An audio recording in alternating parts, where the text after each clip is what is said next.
My name is Flora Violet Okello, pursuing my Bachelor's of Social Work at Ryerson University and a placement student at For a Safer Space.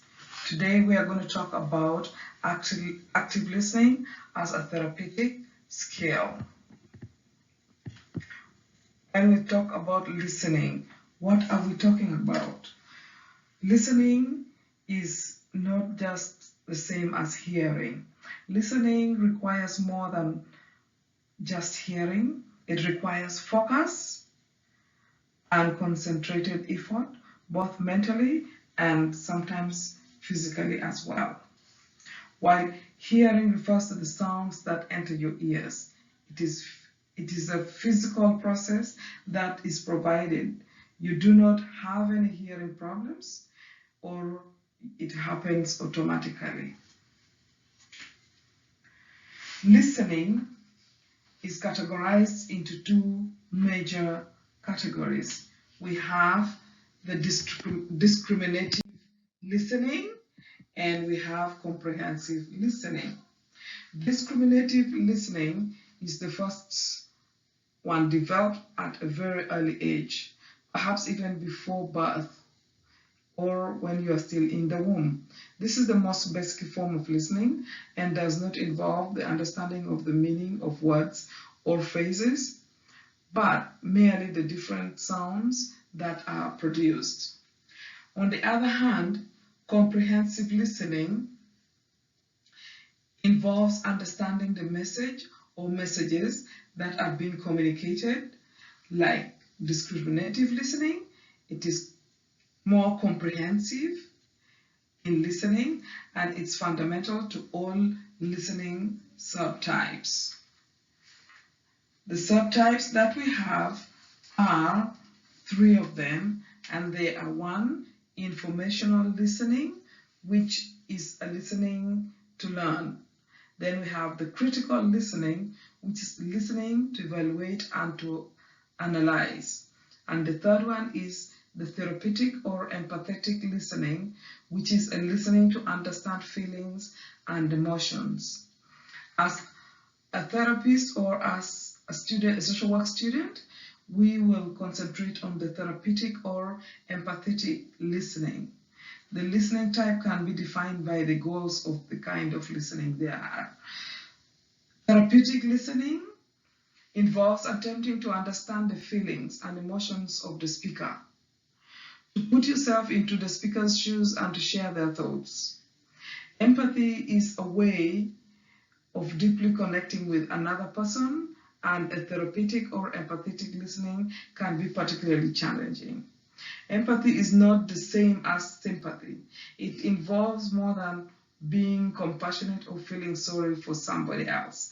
It involves a deeper connection, a realization and understanding of another person's point of view.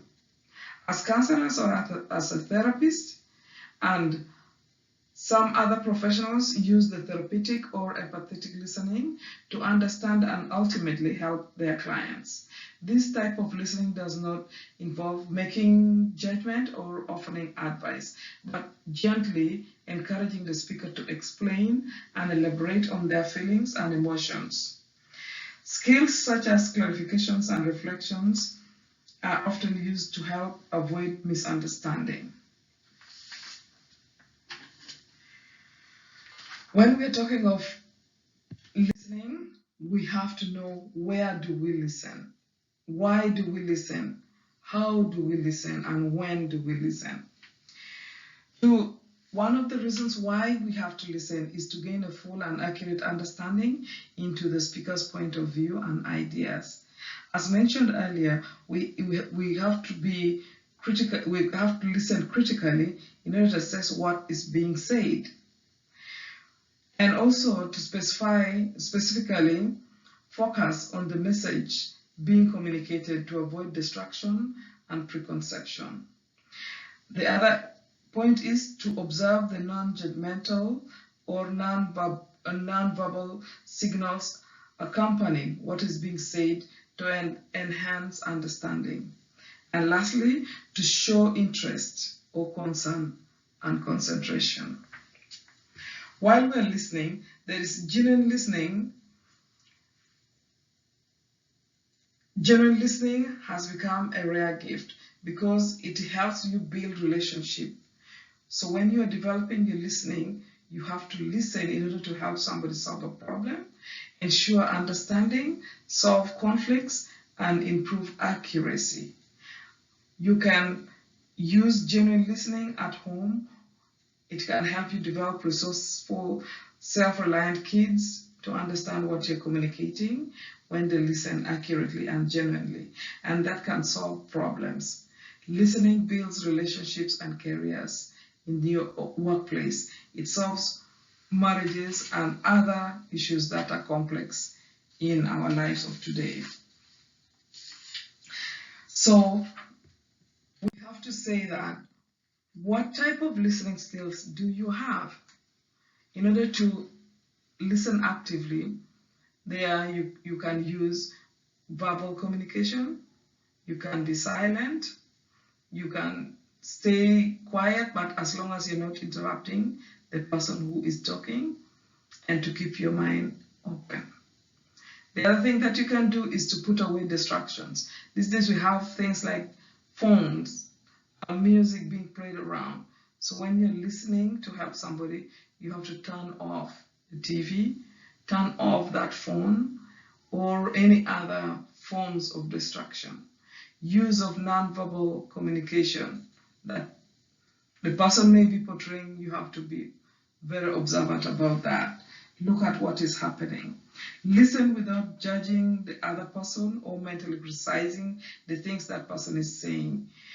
For example, if what she says is alarming, go ahead and feel alarmed, but don't say to yourself, well, that was a stupid move. That is not right.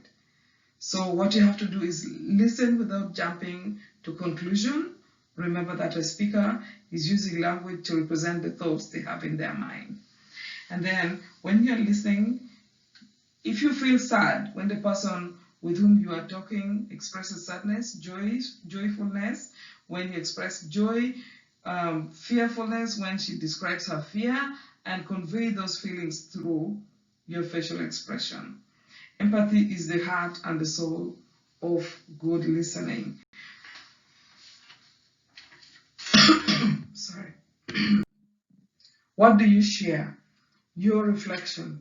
Your reflection will help a lot with the client that you're helping if you use reflection, because the reflection will help the person that you're talking to summarize their thoughts, and most importantly, their points.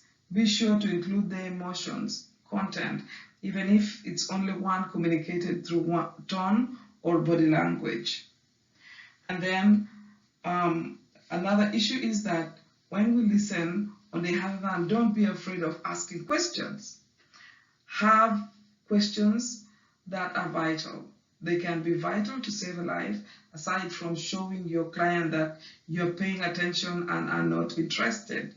Insightful questions are important and can be a catalyst to help you and your client uncover unanswered questions and solutions for the problem. Open-ended questions with more than one yes or no response invite more in-depth searching of the enhanced mind. That being said, I will end my listening skill speech here.